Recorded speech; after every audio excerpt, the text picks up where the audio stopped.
Meus irmãos e irmãs, amigos e amigas do YouTube e do Facebook. Nessa quarta-feira, eu quero saudar a todos vocês com a paz do Senhor. Desejo que vocês tenham um dia abençoado, vocês e as suas famílias, em nome de Jesus. Meus irmãos, nós queremos dar sequência em nosso estudo bíblico teológico desta semana. Estamos estudando esta semana eclesiologia, a doutrina, o estudo da igreja. Já falamos acerca da igreja como a igreja do Deus vivo, falamos acerca da igreja como coluna e hoje nós queremos estar falando acerca da igreja baseado no texto de 1 Timóteo, capítulo 3, versículo 15, como baluarte da verdade, certo? Então, como de hábito, nós vamos ler o nosso material teológico e estaremos tecendo comentários na medida da necessidade para a nossa melhor compreensão e entendimento. Então, eu convido você a me acompanhar. A terceira designação que Paulo dá à igreja neste texto sagrado é baluarte da verdade. O baluarte é definido como uma construção alta, sustentada por uma forte muralha. É uma espécie de fortaleza ou torre forte, tá? Então este é o significado da palavra baluarte. É uma construção alta, uma espécie de fortaleza, uma espécie de torre forte. Então isto é um baluarte. A igreja do Senhor, e agora nós vamos compreender por que Paulo faz esta comparação da igreja com um baluarte, com uma fortaleza. A igreja do Senhor é este baluarte forte, edificada por Deus, para que as portas do inferno jamais prevaleçam contra ela. Mateus capítulo 16, versículo 18. O baluarte é aquilo que serve de defesa para uma cidade. Repetindo, o baluarte é aquilo que serve de defesa para uma cidade. Na antiguidade, nós sabemos que as cidades elas eram cercadas de muralhas, de fortalezas, para fazer então a sua proteção. Tendo estas muralhas, estas fortalezas, ou seja, estes baluartes, as cidades na antiguidade se protegiam dos ataques dos exércitos inimigos, tá? A igreja é o baluarte de Deus que defende a verdade do Evangelho de Cristo neste mundo. Então é por esse motivo, a igreja ela é o baluarte de Deus que defende, faz a proteção do Evangelho de Deus neste mundo. É por esse motivo que Paulo compara a igreja como um baluarte, o baluarte da verdade. Tá? O próprio Senhor é chamado de baluarte em várias passagens bíblicas, como por exemplo, segundo livro de Samuel, capítulo 22, versículos 2 e 3, e também no Salmo de número 18, verso 2, Ali vai falar do Senhor Deus como nossa rocha, ou nosso rochedo, nossa fortaleza, ou seja, o nosso baluarte. Tá? 3 pontos acerca desta verdade. A igreja, do porquê, o Paulo compara a igreja como um baluarte. Primeiro ponto, a igreja do Deus vivo é um baluarte indestrutível.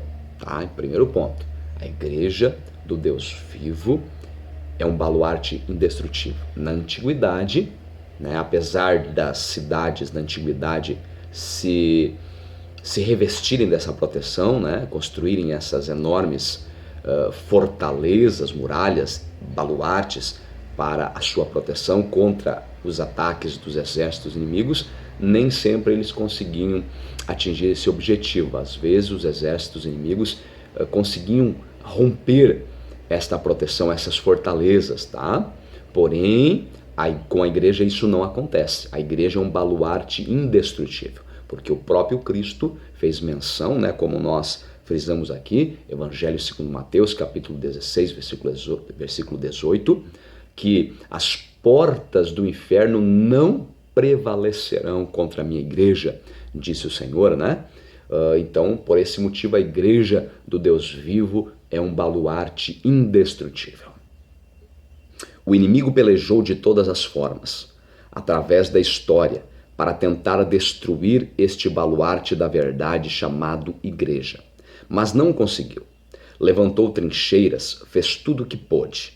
Usou o Império Romano, usou seus impiedosos imperadores, usou o regime de ferro nos países comunistas, mas não conseguiu. Então usou imperadores como o terrível Nero, por exemplo, tá? O terrível Nero, né, nós sabemos que ateou fogo em Roma, né, no limiar da sua loucura, e colocou na conta, né, dos cristãos, e por isso os cristãos foram perseguidos, foram queimados em fogueiras, foram crucificados, tá? Domitianos, chamado também o segundo Nero, de tão terrível que esse imperador romano era, também perseguiu de forma implacável, diabólica aos cristãos. Mas o que acontecia é que quanto mais os cristãos eram perseguidos, quanto mais os cristãos eram enforcados, assassinados à espada, decapitados, queimados vivos em fogueiras, crucificados, mais a igreja crescia, mais o cristianismo se expandia. Porque, como disse Jesus, as portas do inferno não prevalecerão contra a minha igreja. Outro regime que tentou destruir o cristianismo foi o comunismo, né? Em países como a antiga União Soviética, ali havia a chamada cortina de ferro, onde o regime comunista, liderado, né, por homens sanguinários como Stalin, como Lenin, de forma implacável, perseguiam os cristãos, os prendendo, aprisionando, torturando, executando, vazando os olhos de líderes da igreja para deixá-los como exemplo para aqueles que quisessem professar a Cristo como Senhor e Salvador de suas vidas. E abrindo um parênteses, é por isso, meus irmãos, que é impossível, eu digo isso para vocês, se você não acredita nisso, pesquise. Eu digo com convicção de alguém que estudou acerca disso. É impossível alguém professar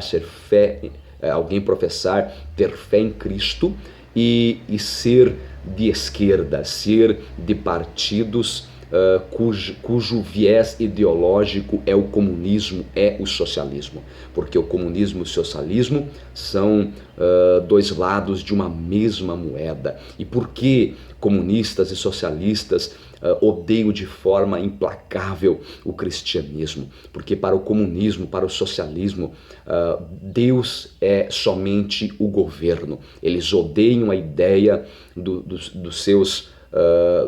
povo se prostrar diante de outro Deus, se curvar diante de outro Deus que não seja esses governos totalitários. E aí eu cito exemplos, né, como na antiga União Soviética, cito exemplos mais atuais, como, por exemplo, Cuba, onde a família Castro está no poder há mais de 50 anos. Cito exemplos como a nossa vizinha Venezuela, que está sendo despedaçada, destruída desde que os comunistas socialistas assumiram o poder através do falecido Hugo Chávez, e agora continua com Nicolás Maduro. Cito exemplos como Bolívia, que até outro dia era governado já há 14 anos por Evo Morales, comunista, socialista de esquerda. Graças a Deus não suportou a pressão, renunciou, e há uma esperança, há uma luz no fim do túnel para o povo boliviano. Fecho aqui esse parênteses. Continuando, na segunda carta aos Coríntios, capítulo 10, versículos 4 e 5, o apóstolo Paulo afirma que: porque as armas da nossa milícia não são carnais, mas sim poderosas em Deus, para a destruição das fortalezas, destruindo os conselhos e toda altivez que se levanta contra o conhecimento de Deus, e levando cativo todo o entendimento à obediência de Cristo. Terceiro e último ponto, esse foi o segundo ponto. Terceiro e último ponto, os imperadores romanos fizeram tudo o que estava ao alcance deles para destruir a nova fé cristã. Queimaram cristãos e manuscritos bíblicos em todo o vasto império romano, né?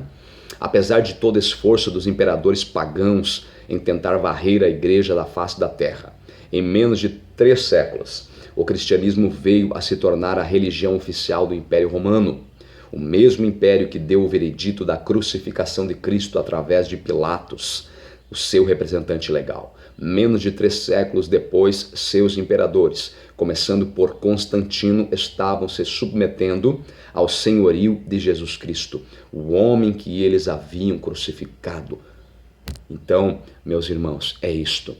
A igreja, então, é o baluarte de Deus sobre a face da terra. E as portas do inferno não prevalecerão contra a igreja, contra este baluarte. Este baluarte é indestrutível. Amém? Meus irmãos, eu quero aqui deixar o meu abraço para todos vocês. Que Deus vos abençoe nesta quarta-feira, em todas as áreas, em todos os aspectos de vossas vidas. Até o dia de amanhã, querendo Deus. Um forte abraço do seu amigo e irmão em Cristo, Valdecir de Almeida. Até o dia de amanhã, querendo Deus, em nome de Jesus. Amém.